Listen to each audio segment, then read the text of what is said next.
दोस्तों यह चैप्टर बड़ा खूबसूरत है, बहुत अच्छा चैप्टर है, प्यारा चैप्टर है ये। एक जब इसको हम पढ़ते हैं ना तो पढ़ने में भी मजा आता है और पढ़ाने में भी मजा आता है, दोनों ही काम है। एडजेक्टिव का जो हिंदी अर्थ होता है वो क्या होता है दोस्तों, मैं आपको बता देता हूं। यहां हो जाता है विशेषण। ठीक है, सबसे पहले इस विशेषण से ही निपट लेते हैं, इस एडजेक्टिव से बाद में निपटेंगे। यानी हिंदी वाले जो अर्थ है इसका पहले इससे निपट लेते हैं। दोस्तों अब जैसे कोई आपसे कहे सर का विशेषण है क्या, तो हम क्या कहेंगे साहब विशेषण क्या है। तो बेटा समझना जरा विशेषण क्या है। विशेषण का मतलब विशेष प्लस अण। बेटा मेरी बात को जरा समझने की कोशिश करना। मैंने कहा विशेष प्लस अण, और अण का मतलब क्या होता है, कोई बात। तो मैं इन दोनों को क्या कहूं, मैं कह सकता हूं विशेष बात। और विशेष बात दो तरह से प्रकट की जा सकती हैं, अच्छी और बुरी। यानी कि एक तरह से आप ये बोल रहे हैं कि अच्छे रूप में, या फिर आप ऐसे बोल रहे हैं बुरे रूप में। ठीक है बेटा, भाई देखो भाई छोटी सी बात बताई मैंने, यहां पे क्या हो गया सर विशेषण। अब विशेषण को मैंने कहा विशेष प्लस अण।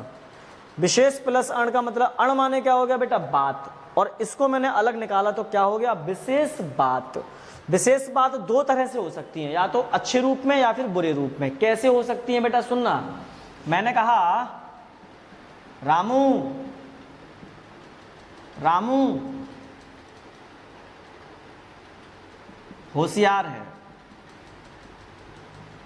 बेटा समझना मेरी बात को। अब मैंने कहा वह कायर है। अब मैंने कहा अनीता कुरूप है। मैंने यही कहा सरकार सुनीता सुंदर है। बेटा आप लोग मेरी बात समझ गए होंगे। यहां पर मैंने बेटा रामू की क्या बताई है, विशेष बात बताई है। तो विशेष बात कौन सी है, होशियार। यानी कि ये मेरा क्या है, एडजेक्टिव। हिंदी में लिख लेते हैं विशेषण है ये मेरा, ये विशेषण है साहब। भाई वह, बेटा देख लेना वह, मैंने वह माने उसकी क्या बताई है, विशेषता बताई है। बेटा देख लेना, तो ये मेरे लिए क्या हो गया सरकार, विशेषण। अब एक चीज समझ में आती है कि होशियार अच्छे रूप में है, कायर बुरे रूप में है। तो आप देख लो बेटा विशेष बात हम दो तरीके से प्रकट करते हैं, अच्छे रूप में और बुरे रूप में। अब आ जाओ सर नीचे, अनीता कुरूप है। अब बेटा देखो अनीता की विशेषता क्या है, विशेषता यानी विशेषण। अनीता की विशेष बात कौन सी है, कुरूप। अब ये अपने आप में क्या हो गया बेटा, ये अपने आप में विशेषण हो गया। एक और देख लो भाई नीचे वाला, सुनीता सुंदर है। अब बेटा यहाँ पे सुनीता लिखा हुआ है। अब ये सुंदर क्या वर्ड है बेटा, मेरे लिए विशेषण है। क्यों, क्योंकि मैं क्या बता रहा हूँ भैया, सुनीता की विशेष बात बता रहा हूँ। तो विशेष बात क्या हो गई सरकार, यहाँ पे ये सुंदर हो गई। इतनी बात उम्मीद कर रहा हूँ सरकार कि आप लोगों को समझ में आ गई होगी। तो ये तो सरकार मैंने हिंदी वाली बात कही है आपसे। अब बात करते हैं सर अंग्रेजी की। अब आ जाओ, एडजेक्टिव का मतलब विशेषण होता है, ये मैं आपको समझा चुका हूँ। अब यहाँ एडजेक्टिव को मैं अलग तरीके से समझाने जा रहा हूँ, समझना बेटा। यहाँ मैंने किया एड प्लस जेक्टिव, बेटा समझ लेना जरा। और यहाँ पर एड का मतलब क्या होता है, एड का मतलब होता है जोड़ना। ठीक है साहब। और यहाँ जेक्टिव क्या होते हैं बेटा, जेक्टिव होते हैं दो। एक को कहा जाता है सब्जेक्टिव और एक को क्या कहा जाता है, ऑब्जेक्टिव। और बेटा इन दोनों को हम क्या कहते हैं, दो रूपों में कहते हैं। क्या कहते हैं, इसको कहते हैं आइदर नाउन और प्रोनाउन। आप मेरी बात बिल्कुल समझ गए होंगे सरकार कि मैं आपसे कहना क्या चाह रहा हूं। उम्मीद कर रहा हूं सर आप मेरी बात समझ गए होंगे। तो बेटा इतने हिस्से को घुमा के अगर मैं ऐसे लिखूं कि ऐसे शब्द, बेटा समझना, ऐसे शब्द एडजेक्टिव कहलाते हैं एडजेक्टिव कहलाते हैं जो किसी नाउन या प्रोनाउन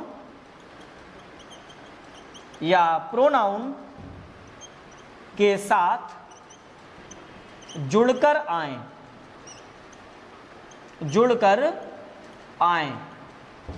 बेटा बात आपको मेरी समझ में आ गई होगी सरकार, जो बात मैंने यहां कही है आपसे। ठीक है सरकार, एक बार फिर समझा देता हूं, दोबारा सुन लो भैया। मैंने कहा सरकार आपसे एडजेक्टिव यानी एड प्लस जेक्टिव। एड माने क्या हो गया भैया, जोड़ना, और जेक्टिव यानी सब्जेक्टिव ऑब्जेक्टिव। और ये सब्जेक्टिव और ऑब्जेक्टिव होते हैं सरकार हमारे दो, या तो नाउन होता है या प्रोनाउन होता है। यानी कि मैं क्या कहूंगा सरकार, बेटा देखो जोड़ना, अब मैं जोड़ किस में रहा हूं, यही तो बात है। ये मैं जोड़ किस में रहा हूं, मैं जोड़ रहा हूं सर इनमें, नाउन और प्रोनाउन में तो जोड़ रहा हूं। तो मैं क्या कहूंगा, ऐसे शब्द एडजेक्टिव कहलाते हैं जो किसी नाउन या प्रोनाउन के साथ जुड़कर आए। दोस्तों ये बात आपको मेरी समझ में आ गई होगी सर। अब किस तरह से जुड़कर आए इसका एक मैं आपको नमूना दिखाता हूं। बेटा ये जो मैंने विशेषण अभी हिंदी में समझाया था ना, इसी को मैं थोड़ा इंग्लिश में ट्रांसलेट कर देता हूं। यही सारी बातें सिर्फ एग्जाम्पल वाली बात है। सुनना बेटा, मैंने आपसे कहा रामू होशियार है। सुनना बेटा, मैंने कहा रामू होशियार है, तो मैं कहूंगा रामू इज, और यहां पे लिख दिया दोस्तों मैंने इंटेलिजेंट। बेटा एक चीज समझना, रामू मेरे लिए क्या बन गया बेटा, आप जानते हो, मेरे लिए नाउन बन गया। अब इतना सेंटेंस लिखा मैंने, रामू है, तो रामू कैसा है, तो ये शब्द मुझे जोड़ना पड़ गया ना। ये शब्द मुझे क्या करना पड़ गया, जोड़ना पड़ गया। और ये शब्द जोड़ना पड़ गया तो मेरे लिए क्या बना, एडजेक्टिव बना। अब एक और देख लो सर, मैंने कहा सर अनीता कुरूप है, वो कोई बात नहीं, आ जाओ सरकार। तो मैंने कहा सरकार अनीता इज अगली।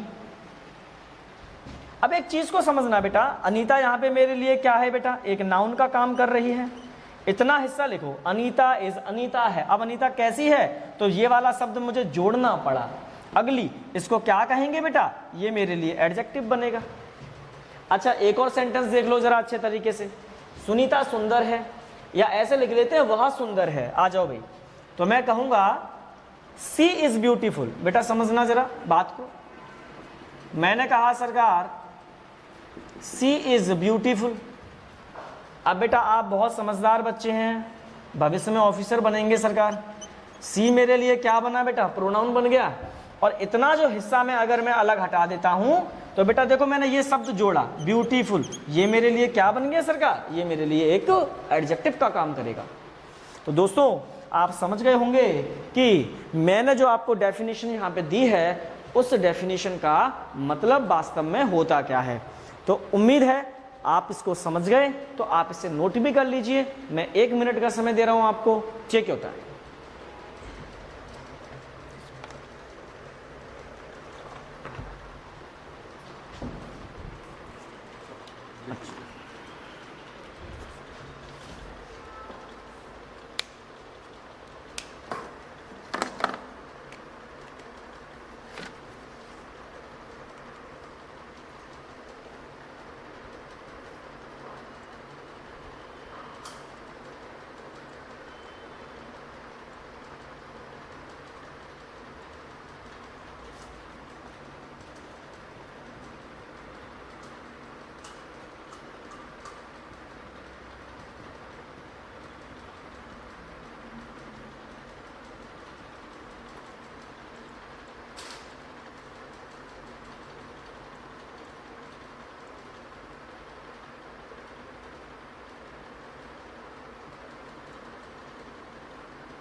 सर वो मैंने भैया से पूछा, तो वो ये कह रहे हैं कि वो है नहीं उनके पास, इंक नहीं है।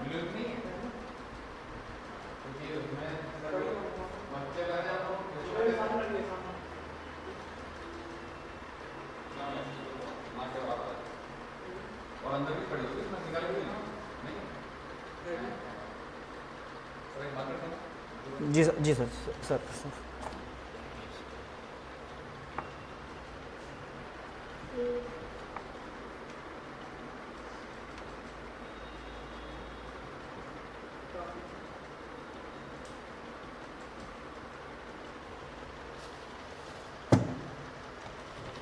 लीजिए सर।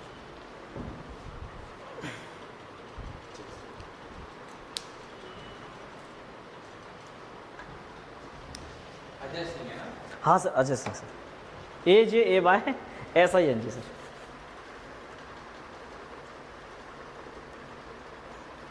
रामू ये अपना चल रहा है ना? ठीक ठीक ठीक।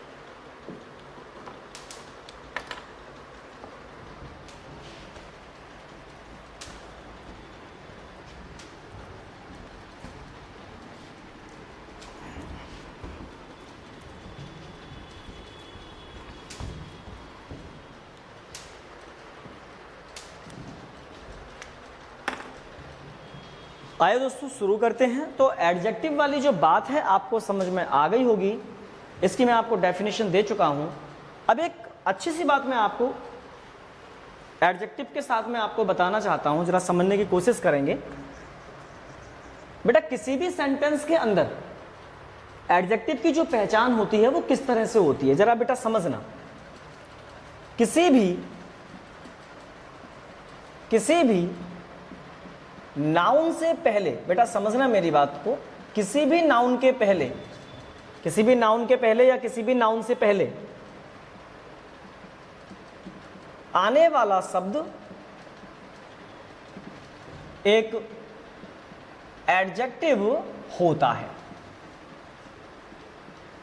ठीक है बेटा, इस बात को जरा अच्छे से समझ लेना, ये आपके लिए बहुत विशेष बात है। इसी में सुन लो भैया, प्रीपोजिशन,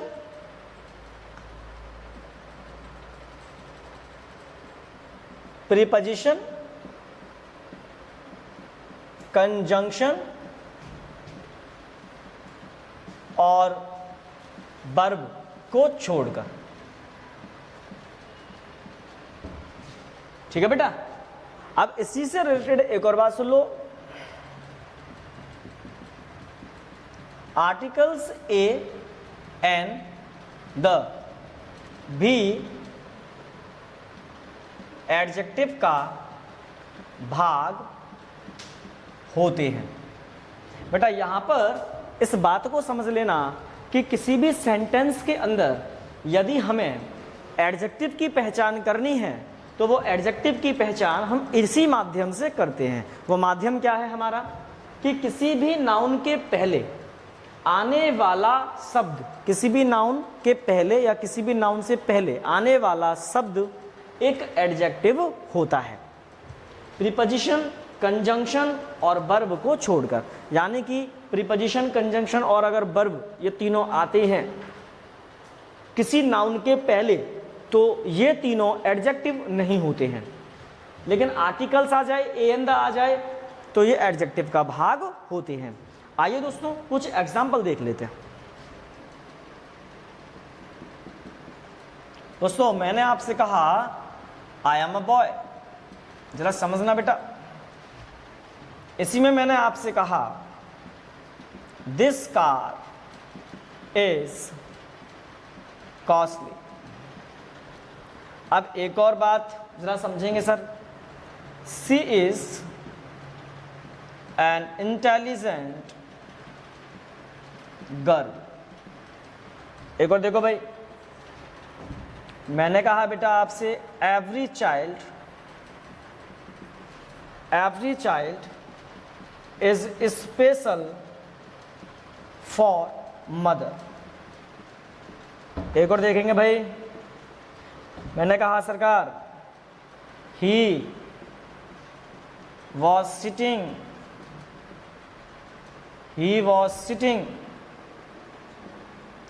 अंडर द ट्री। ठीक है दोस्तों, भाई 5 हो गए, एक और ले लो भाई।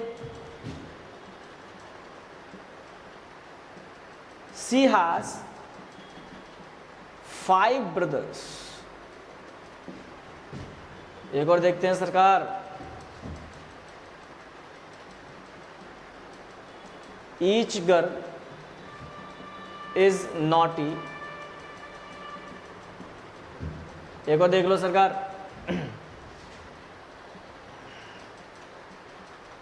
Any boy can win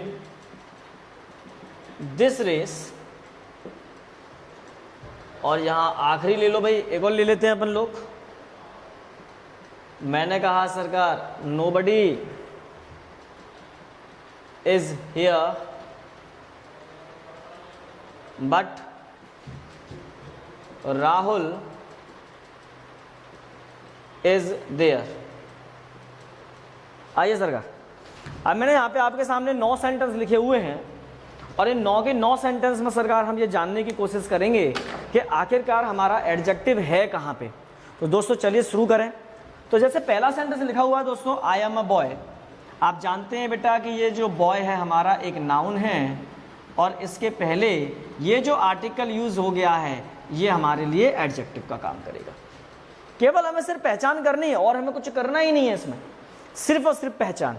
I am a boy, मैं एक लड़का हूं। आगे बढ़ते हैं, दूसरा क्या कह रहा है भाई, दिस कार इज कॉस्टली। बेटा समझना, अब यहाँ पे बेटा ये है मेरी कार, तो ये मेरे लिए क्या बन जाएगा बेटा, ये मेरे लिए नाउन बन जाएगा और उसके पहले ये जो दिस आ रहा है ये मेरे लिए क्या बन जाएगा दोस्तों, एडजेक्टिव बन जाएगा। लेकिन दोस्तों इसके अंदर एक चीज और छुपी हुई है, एक और एडजेक्टिव छुपा हुआ है। आप देखें, दिस कार, भाई यह कार है तो मुझे जोड़ना पड़ा ये वाला शब्द, तो ये भी तो एक एडजेक्टिव है बेटा। देखो मुझे ये शब्द जोड़ना पड़ा, कॉस्टली यानी कैसी है सरकार, महंगी है। अब बात करते हैं sir 3 number, she is an intelligent girl. अब आप लोग कहोगे सर ये एडजेक्टिव है, नहीं बेटा, मैंने क्या बताया, नाउन से पहले आने वाला शब्द, ध्यान रखना। नाउन कहाँ है यहाँ पे, ये है मेरे लिए नाउन, ये मेरे लिए नाउन है और उसके पहले ये क्या आ रहा है बेटा, इंटेलिजेंट। तो एडजेक्टिव ये बनेगा, ना कि ये मेरे लिए एडजेक्टिव नहीं बनेगा, ये मेरे लिए गिनती की एक संख्या हो गई, जिसका मतलब क्या हो गया, 1। ठीक है सरकार, आगे बढ़ेंगे सरकार। अब यहाँ पे बात करते हैं 4th नंबर की। ये क्या कह रहा है बेटा, every child is special for mother. अब बेटा यहाँ पे देखना, ये मेरा चाइल्ड हो गया, ये चाइल्ड मेरे लिए क्या बना बेटा, नाउन बना, और ये मेरे लिए क्या बन जाएगा बेटा, मेरे लिए एडजेक्टिव बन जाएगा। इसके अंदर एक और नाउन है, आप देख सकते हो बेटा, ये है नाउन मदर। अब उसके पहले क्या ये हमारा एडजेक्टिव है, नहीं, ये हमारा एडजेक्टिव नहीं है, ये तो प्रीपोजिशन है। और मैंने क्या बताया था, प्रीपोजिशन, कंजंक्शन और वर्ब को छोड़कर, यानी कि ये एडजेक्टिव नहीं होते हैं। तो बेटा ये मेरे लिए एडजेक्टिव नहीं है। अच्छा 3 नंबर के सेंटेंस को जरा दोबारा से देख लो, सी इज एन इंटेलिजेंट गर्ल। अगर मैं आपसे पूछूं कि ये वाला जो हिस्सा है, इतना हिस्सा, इतना वाला हिस्सा, बेटा जिस किसी ने मेरी नाउन की वीडियो देखी होगी वो इसका जवाब तुरंत दे देगा, क्योंकि मैंने आपको उस नाउन की वीडियो में यहां से एक बड़ा अच्छा नियम पढ़ाया है। आप जिसने नहीं देखी, एक बार पीछे जाके नाउन की वीडियो देख लेना, जिसमें मैंने बेसिक नाउन पढ़ाई है, जहां पे मैं प्रॉपर नाउन, कॉमन नाउन समझा रहा हूं ना, वहां पे समझ लेना। तो ये चीज आपको वहां मिल जाएगी। ठीक है दोस्तों, तो दोस्तों आओ मैं आपको बता देता हूं ये चीज क्या है। बेटा देखना, ये है सर मेरा नाउन, कौन सा नाउन, कॉमन नाउन।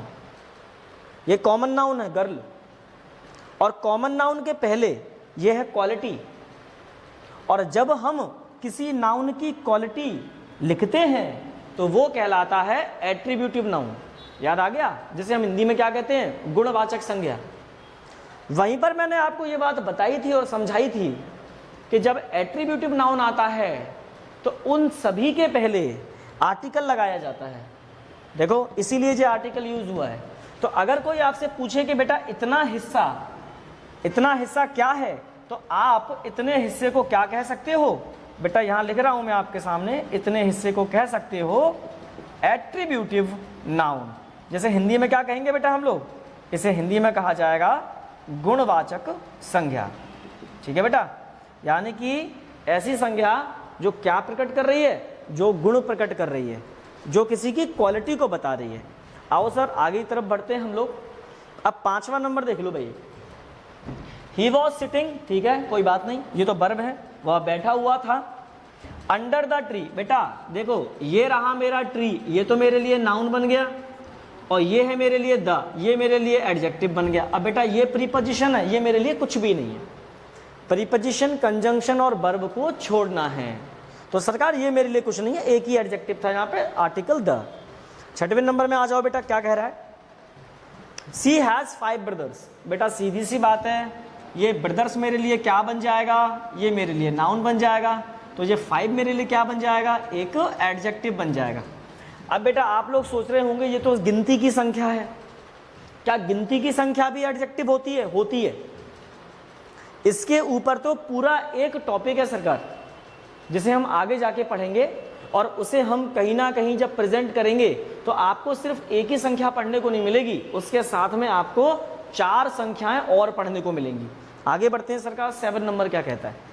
7 नंबर कह रहा है ईच गर्ल। बेटा देखो गर्ल आ गया, ये तो मेरे लिए नाउन बनेगा बेटा, आप जानते हो, और ये ईच क्या बनेगा, मेरे लिए एक एडजेक्टिव फॉर्म बनेगा। ठीक है दोस्तों, अब जब ये मेरे लिए एडजेक्टिव बनेगा, ये मेरे लिए नाउन बनेगा, और सिर्फ इतना हिस्सा पढ़ो, ये हिस्सा मुझे जोड़ना पड़ा, तो ये भी तो एक एडजेक्टिव बनेगा सरकार। भाई यहां तक मैंने लिख दिया ईच गर्ल इज, यानी प्रत्येक लड़की होती है। अब सर कैसी होती है, तो वो जोड़ने की, जोड़ा मैंने उस शब्द को, नॉटी होती है, या फिर मैंने कहा सरकार सुंदर होती है, ब्यूटीफुल जोड़ दो। भाई कुछ ना कुछ मुझे जोड़ना है, तो सरकार इन दोनों को मिलाकर इसकी विशेषता बताई जा रही है, तो ये मेरे लिए एडजेक्टिव, तो इसके अंदर कितने एडजेक्टिव, 2 एडजेक्टिव। एक बात और क्लियर कर देता हूं भाई सभी लोगों को, एक सेंटेंस के अंदर जरूरी नहीं कि एक ही एडजेक्टिव हो सकता है एडजेक्टिव की संख्या 2 हो, 3 हो, 4 हो सकता है 5 हो। तो इसमें कोई दोहराए या कंफ्यूज होने वाली बात नहीं है कि अरे सर एक सेंटेंस के अंदर कितने एडजेक्टिव होंगे, कितने भी हो सकते हैं, और कहो तो एक भी नहीं हो सकता, तो ऐसा तो कभी होता नहीं है। खैर, लेकिन हमेशा अक्सर ये देखा गया है कि कहीं ना कहीं एडजेक्टिव जरूर छुपा होता है, एक एडजेक्टिव जरूर छुपा होता है। आगे बढ़ते हैं सरकार हम लोग, 8 नंबर कह रहा है एनी बॉय। बेटा आप देख लो, ये मेरे लिए क्या बन गया, ये मेरे लिए नाउन बन गया, और यहाँ पे एनी मेरे लिए क्या बन गया बेटा, ये मेरे लिए एडजेक्टिव बन गया।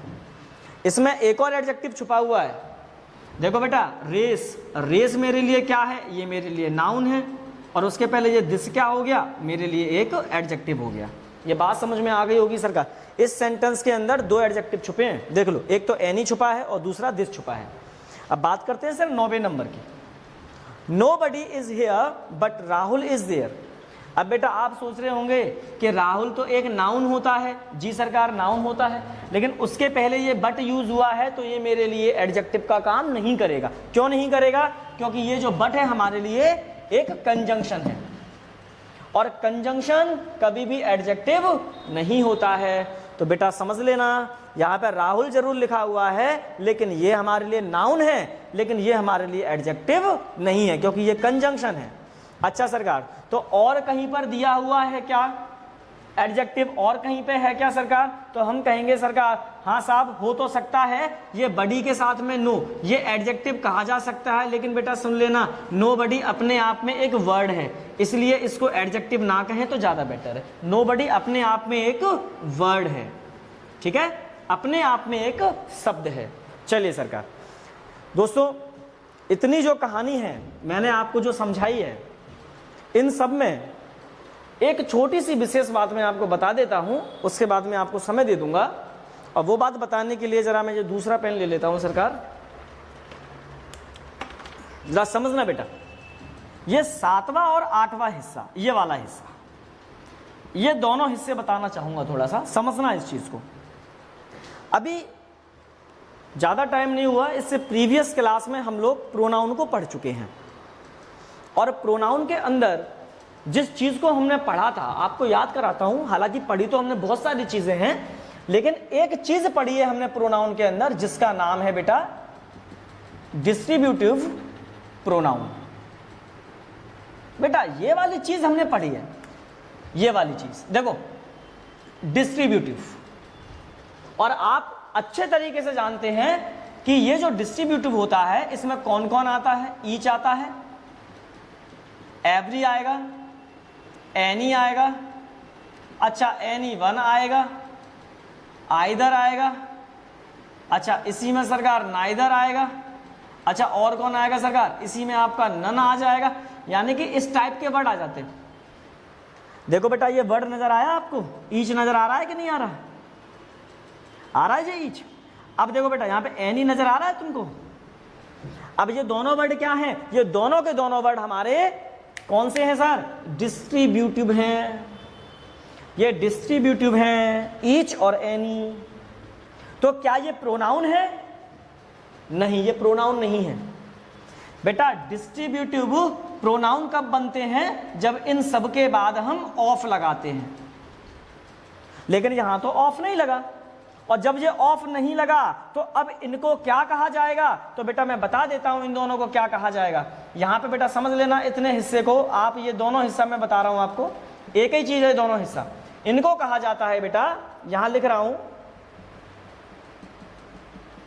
Distributive adjective.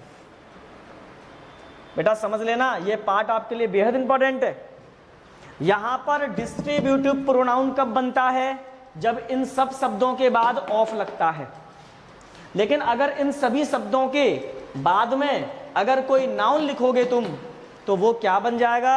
अरे सरकार वो बन जाएगा डिस्ट्रीब्यूटिव एडजेक्टिव बन जाएगा, यानी कि वितरक विशेषण बन जाएगा। और यहां पर था वितरक सर्वनाम।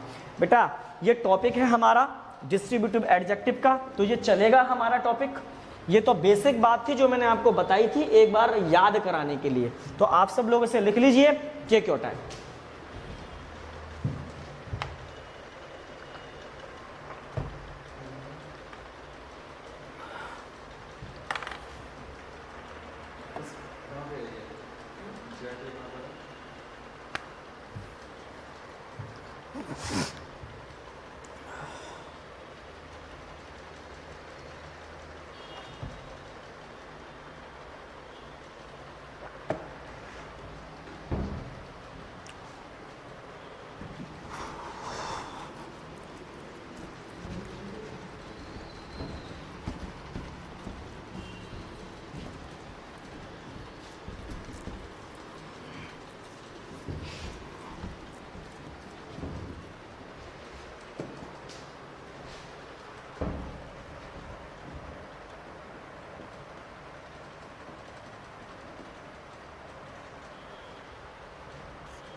दोस्तों तो यहाँ पर हमने छोटी छोटी जो बातें थी एडजेक्टिव से संबंधित, वो सभी बातें हमने समझी। अब हम यहाँ पर आपके सामने दोस्तों रूल्स की बात करेंगे। तो ये दो रूल मैंने आपके सामने लिखे हैं, रूल नंबर 1 और रूल नंबर 2। एक रूल है हमारा सर्टेन और असर्टेन से, और दूसरा रूल है हमारा अदर और अनदर से। दोस्तों तो आइए सरकार हम पहले सर्टेन और असर्टेन वाली बात को समझ लेते हैं, अदर और अनदर पे बाद में चलेंगे। दोस्तों आप ध्यान रखिएगा, सर्टेन और असर्टेन इन दोनों का मतलब एक ही होता है, कुछ या कोई, कुछ या कोई। ध्यान रखना बेटा, जब हम कुछ और कोई की बात करते हैं तो यह कंडीशन हमेशा आपकी निश्चित होती है, इसे हम निश्चित अवस्था कहते हैं। ठीक है बेटा, यहां से सुन लेना, ये निश्चित अवस्था के लिए यूज किए जाते हैं। अब देखो मैंने कहा कि कोई दरवाजे पर खड़ा है, ये बात हम प्रोनाउन के अंदर पढ़ चुके हैं कि जब हम ऐसे कुछ कहते हैं कि कोई दरवाजे पर खड़ा है तो वो चीज हमारे लिए क्या कहलाती है, इंडेफिनिट प्रोनाउन के अंदर जाती है वो चीज।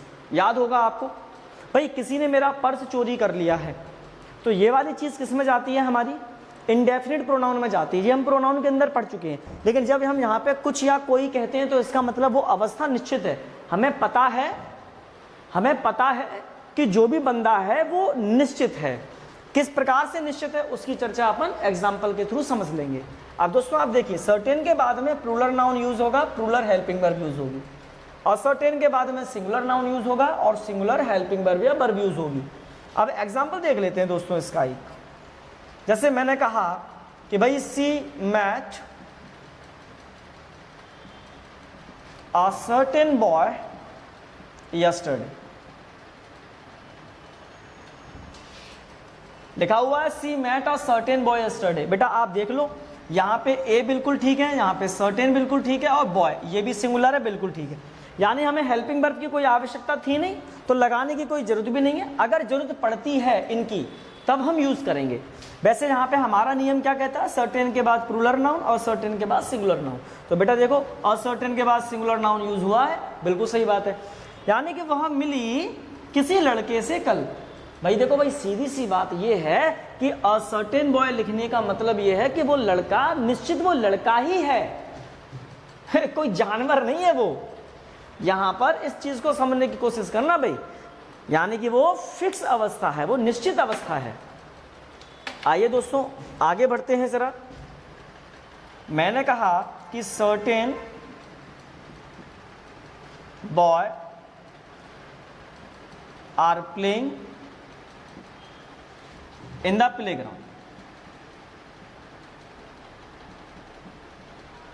बेटा आप बहुत समझदार बच्चे हैं, आप देखो बेटा जरा, आपने सर्टेन यूज किया है, उसके बाद यहां पे बेटा देखो ये बॉय नहीं होना चाहिए। जब आप सर्टेन यूज करते हैं तो नाउन प्लूरल होना चाहिए, तो यहां पर क्या हो जाएगा बेटा, यहां पे हो जाएगा बॉयज। ठीक है, certain boys are playing in the playground.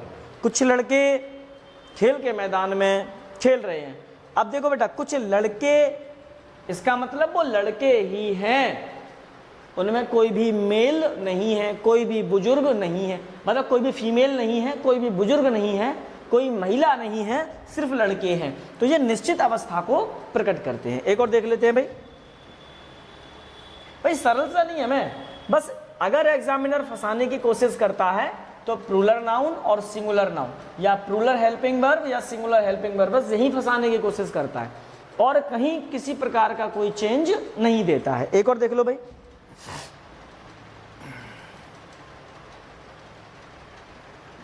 the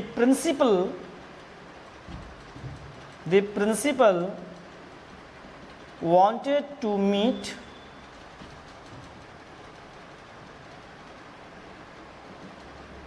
certain teacher to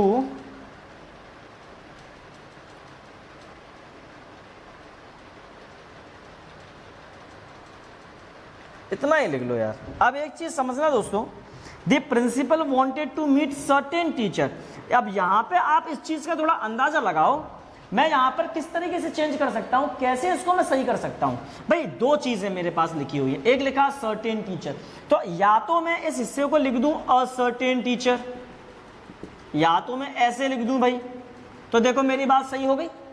अगर मैं ऐसे नहीं लिखना चाहता तो मैं ऐसे लिख देता हूं भाई, मैं लिख देता हूं सर्टेन टीचर्स।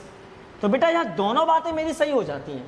भाई सिर्फ सर्टेन टीचर्स लिख देने से काम नहीं चलेगा, दो बातें हो सकती हैं, या तो लिखो असर्टेन टीचर या फिर क्या लिखो, सर्टेन टीचर्स लिखो। तो बेटा यहाँ पे ये दोनों तरीके हमारे फॉलो हो सकते हैं। ठीक है दोस्तों, उम्मीद कर रहा हूँ ये वाला नियम समझ में आ गया होगा। दी प्रिंसिपल वांटेड, यानी जो प्रिंसिपल हैं चाहते थे मिलना, किससे मिलना चाहते थे, अगर किसी एक टीचर से, पर्टिकुलर किसी एक टीचर से मिलना चाहते थे तो असर्टेन टीचर, अगर बहुत सारे टीचर्स से मिलना चाहते थे तो यहाँ पे सर्टेन टीचर्स हो जाएगा। दोस्तों दोनों तरीके से हम इसको करेक्ट कर सकते हैं। ठीक है दोस्तों, ये मैं काट देता हूँ, और ये बाकी ये वाला सेंटेंस सही था, ये ठीक था, ये ठीक था। आगे बढ़ेंगे दोस्तों हम अदर और अनदर की तरफ। इसको दोस्तों मैं साफ करने जा रहा हूँ।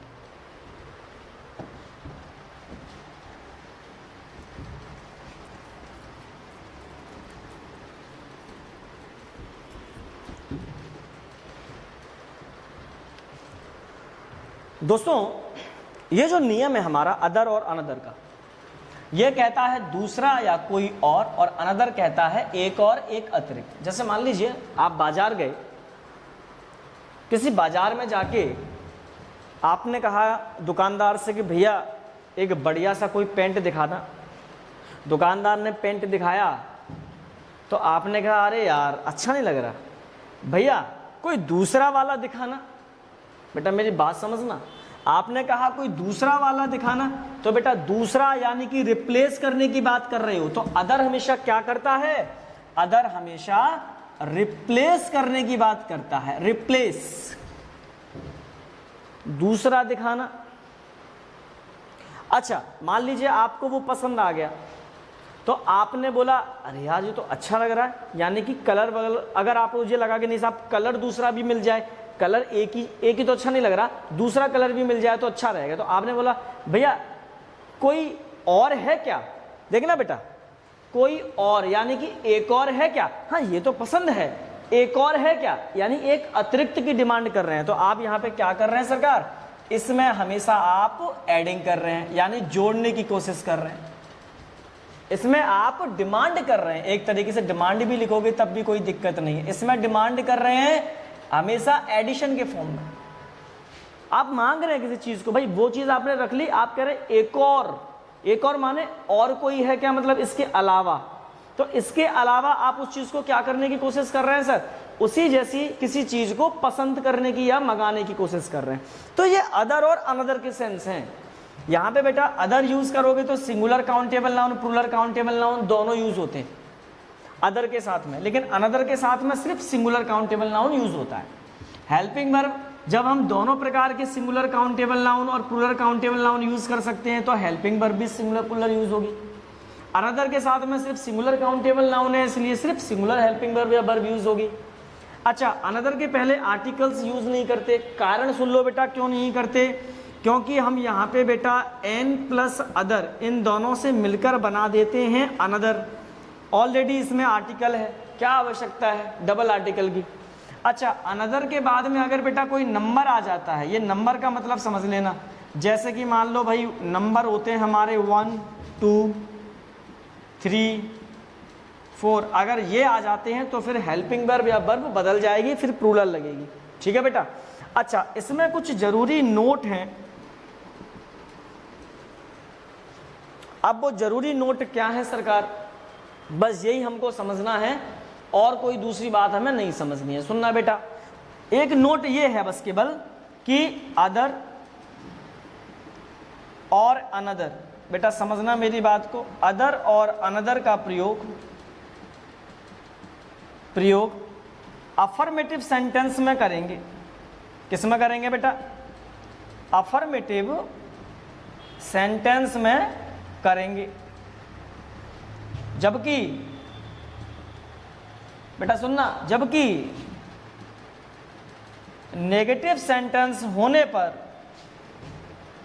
जबकि नेगेटिव सेंटेंस होने पर अदर और अनदर के स्थान पर, अदर और अनदर के स्थान पर बेटा सुन लेना एनी अदर लगाएंगे।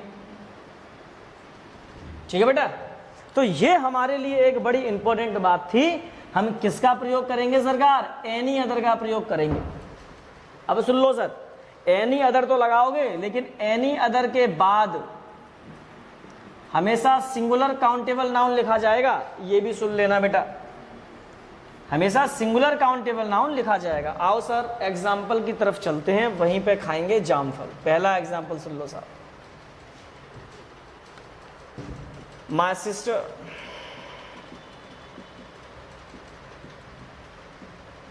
wants to buy dash frock for her। एक और देखना भाई, एक और सेंटेंस देखना, I do not put dash pen in this box। बेटा फिलिंग द ब्लैंक्स में मुझे भरना है यहाँ पे अदर, अनदर और एनी अदर, सोच समझ के भरना है भैया, ठीक है। अगला देखना भाई, I have not dash friend in this city. एक और देख लो साहब,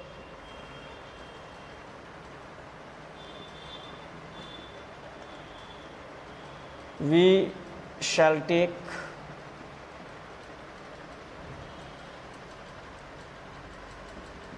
another 5 hours to do this work। एक और देखना भाई, the train will take another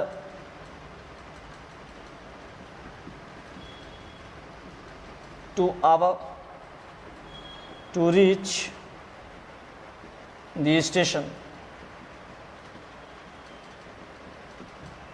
एक और देख लो साहब, विजय killed other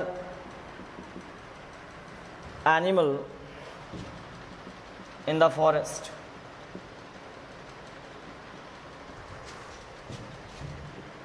एक और देखना साहब,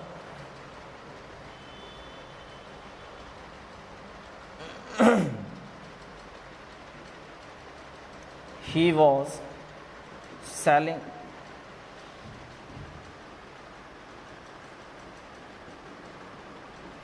another chairs at ₹200।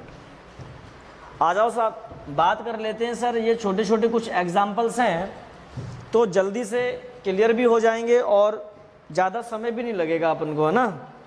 तो आओ सर शुरू करें सरकार। अब बेटा पहला जो सेंटेंस है वो क्या कह रहा है, पहला सेंटेंस कह रहा है कि my sister wants to buy, मेरी बहन चाहती है खरीदना। क्या खरीदना चाहती है भाई, फ्रॉक।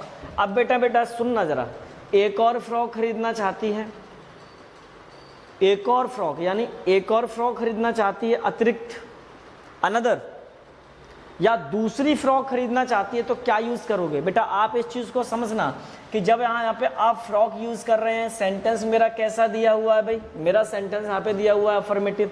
अगर अफर्मेटिव सेंटेंस होगा तो हम अदर और अनदर लगा सकते हैं, अगर नेगेटिव सेंटेंस होगा तो हम अदर और अनदर के स्थान पर एनी अदर लगाएंगे। तो बेटा आप देखो, ये तो मेरे लिए कैसा है भाई वर्ड, ये मेरे लिए सिंगुलर काउंटेबल नाउन है। तो आप यहाँ पर क्या यूज़ करोगे बेटा, आप यहाँ पे अदर यूज़ कर सकते हो और आप यहाँ पे आप अनदर यूज़ कर सकते हो। तो बेटा दोनों यूज़ हो सकते हैं, दोनों यूज़ हो सकते हैं, आप दोनों लगा दो, ज़्यादा कोई फ़र्क नहीं पड़ेगा यहाँ पे अपने लिए, ठीक बात है भाई। आगे देखना भाई, my sister wants to buy, मेरी बहन खरीदना चाहती है। अब क्या खरीदना चाहती है सर, दूसरी फ्रॉक या फिर एक और फ्रॉक, ठीक है। अब देखना sir second number, I did not put pen. अब बेटा जब आप यहाँ डिड नॉट यूज कर रहे हैं, नेगेटिव सेंटेंस आ गया, तो ना तो अदर लगेगा ना अनदर लगेगा। क्या लगेगा भैया, यहाँ पर सिर्फ एक ही चीज लगेगी, क्या लगेगी, एनी अदर लगेगा। अब बेटा देख लो, उसके बाद सिंगुलर काउंटेबल नाउन यूज हुआ है जो कि यूज होना था। आ जाओ सरकार, अब बात करते हैं तीसरे नंबर के सेंटेंस की, I have not dash friend in this city. अब बेटा यहाँ पर भी आप क्या यूज करोगे, एनी अदर ही यूज करोगे, क्योंकि सेंटेंस में क्या आ गया, नॉट आ गया। भाई नेगेटिव सेंटेंस में एनी अदर लगाएंगे, ना तो अदर लगाएंगे ना अनदर लगाएंगे। अच्छा sir, I have not any other friend in this city, कोई अन्य दोस्त मेरा इस शहर में नहीं है। चौथा number, we will take another 5 hour. बेटा जब आप अनदर यूज कर रहे हो, यहाँ पे कोई नंबर भी आ गया तो आप जानते हो कि उसके बाद नाउन कैसा होना चाहिए, प्लूरल होना चाहिए। तो बेटा यहाँ पे देखो बेटा, आवर नहीं होगा, यहाँ पे क्या हो जाएगा, आवर्स हो जाएगा, ठीक है। We shall take another 5 hours to do this work. Clear हो गया बेटा, हम और 5 घंटे लेंगे इस काम को करने के लिए। आगे बढ़ते हैं भैया, 5 नंबर क्या कह रहा है, the train will take the train will take another 2 hour. बेटा सुन लो, यहाँ पे फिर से वही वाली बात, आवर नहीं होगा, क्या होगा, आवर्स होगा। The train will take another 2 hours to reach the station. Station पहुँचने के लिए ट्रेन और 2 घंटे अतिरिक्त समय लेगी। तो बेटा ये वाली बात भी मेरी सही हो जाती है। आगे बढ़ते हैं भाई, छठवां नंबर क्या कह रहा है, विजय किल्ड, विजय ने मार दिया अदर एनिमल। अब एक बात बताओ भैया, दूसरा जानवर मार दिया कि एक और जानवर मार दिया? कुछ बातें सेंस पर भी डिपेंड करती हैं, ऐसे नहीं कि मतलब मुंह उठा के लगा दिया, अरे सर ठीक है। गलत नहीं कह रहा हूं मैं ये नहीं कह रहा हूं कि सर ग्रामर के अनुसार गलत है, लेकिन कुछ सेंस पे भी तो चलेगा। दूसरा जानवर मार दिया कि एक और जानवर मार दिया। अब यहाँ पे पहले वाले सेंटेंस में समझना, मैंने कहा था अदर अनदर दोनों चल तो दोनों जाएंगे भाई। मेरी बहन चाहती है खरीदना एक और फ्रॉक अपने लिए, यार सीधी सी बात है, अपने लिए एक और फ्रॉक लेना चाहती है कि दूसरी फ्रॉक लेना चाहती है? तो ये सोचने और समझने वाली बात है। तो यहाँ पर भी वही सेंस वाली बात है सरकार। तो आप यहाँ पे अगर अदर को हटा के अनदर लगाओगे तो ज़्यादा अच्छा प्रभाव पड़ेगा सेंटेंस पर, थोड़ा सेंटेंस इफेक्टिव हो जाएगा। ग्रामर के अनुसार तो दोनों बातें सही हैं, क्या दिक्कत है, सही है चल जाएगा, लेकिन थोड़ा सा कुछ सेंस भी तो होता है। अब मैं आपसे कहूँ कि नहीं साहब ऐसा करना कि ये शर्ट जो है, ये टी शर्ट है, इसको पहनना नीचे, और जब जो लोअर है पैंट है इसको पहनना ऊपर। तो पहनना तो है भाई, ढकने का काम करना है शरीर को, तो ढक तो आप ऐसे भी लोगे, लेकिन नहीं सर, एक सेंस भी तो होता है, कहते हैं ना ड्रेसिंग सेंस, तो वही सेंस यहां होता है। ठीक है, अब देखना sir 7 number, he was selling, वो बेच रहा था अनदर चेयर्स। बेटा एक बात बताओ, वो बेच रहा था एक और चेयर या दूसरी चेयर, क्या बेच रहा था?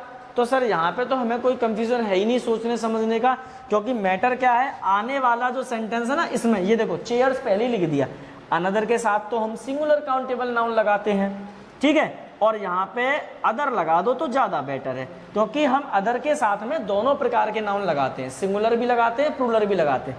अनदर चल जाता, लेकिन क्यों चलाएं? क्योंकि जब चेयर्स लिखा है आगे, तो हटा दो, अदर लगा दो। सेंटेंस क्या होगा, ही वॉज सेलिंग, वो बेच रहा था, अदर चेयर्स, दूसरी कुर्सियों को बेच रहा था, एट ₹200, 200 रुपए में। सेंस भी सही गया और हमारा यहाँ पे फॉर्म भी सही चला गया। तो सरकार ये हमारे लिए यहाँ क्लियर हो जाता है, ठीक है। अच्छा, एक छोटा सा एग्जाम्पल और ले लेते हैं अपन 8वें नंबर का, ये आर्टिकल वाला छूट गया है, ठीक है। दोस्तों यहाँ ऊपर की तरफ लिख देता हूं मैं, ठीक है, एक देख लेना जरा, ये आर्टिकल वाला छूट गया है, मैं लिख रहा हूं यहाँ पे, सेंटेंस समझना, ठीक है। ही had an another pen to write, ठीक है, बहुत ही सिंपल सा है और बहुत ही छोटा सा सेंटेंस है भाई। ही हैड, उसके पास था, एन अनदर पेन, तो बेटा यहां पे आप इसको हटा देंगे और सेंटेंस हमारा करेक्ट हो जाएगा, ठीक है। सेंटेंस क्या होगा, ही हैड, उसके पास था, अनदर पेन, एक और पेन, किसके लिए था भाई, टू राइट, लिखने के लिए था। अब आप में से कुछ लोग कह रहे होंगे सर हम अदर लगा सकते हैं क्या? हाँ बेटा, अदर आप लगा सकते हो, लेकिन अदर के साथ में फिर ए और एन नहीं लगेगा, फिर क्या लगेगा, फिर द लगेगा, सिर्फ आर्टिकल द। अगर आप यहाँ पे चेंज करना चाहें और लिखना चाहें the other pen to write, तो भी ये मेरी बात बिल्कुल सही हो जाती है, ठीक है दोस्तों। उम्मीद करता हूं कि ये वाला रूल आपको अच्छे से समझ में आया होगा। तो आज हम अपनी क्लास को यहीं स्टॉप करते हैं दोस्तों। आप सभी लोगों का बहुत बहुत धन्यवाद, शुक्रिया।